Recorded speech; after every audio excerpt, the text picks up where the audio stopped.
بسم اللہ الرحمن الرحیم۔ السلام علیکم۔ میری آپ سبھی سے التجا ہے کہ ایک مرتبہ درود ابراہیمی پڑھ لیجیے گا۔ بسم اللہ الرحمن الرحیم۔ اللہم صلی علی محمد وعلی آل محمد کما صلیت علی ابراہیم وعلی آل ابراہیم انک حمید مجید۔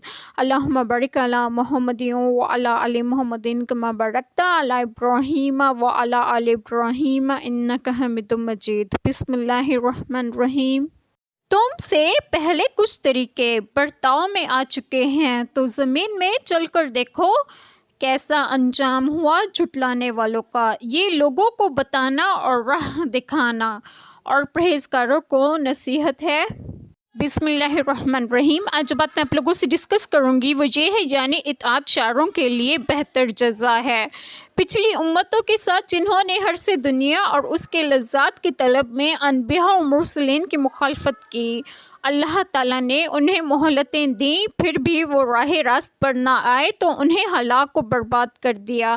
دیکھو کیسے انجام ہوا جھٹلانے والوں کا، تاکہ تم عبرت حاصل کرو، جیسے کہ جابر بادشاہوں، ظالم حکمرانوں اور خونخوار فرعونوں کے باقی ماندہ آثار بتاتے ہیں کہ وہ لوگ جن کے پاس چاہو بادشاہیت ہوا کرتی تھی اور وہ لوگ انسانیت سوز جرائم کا ارتکاب کیا کرتے تھے اور کسی قسم کے اقدار پر ایمان نہیں رکھتے تھے، آج انہی لوگوں کے محلات ویرانوں میں بدل گئے ہیں، ان کی ہڈیاں خاک ہو چکی ہیں، جو آنے والی نسلوں کے لیے عبرت بن گئی ہیں۔ اللہ تعالیٰ نے قرآن پاک میں ہر طرح سے لوگوں کو مثالیں بیان فرمائی تاکہ لوگ عبرت حاصل کریں اور دیکھیں کہ تکذیب کرنے والوں کا انجام کیا ہوا۔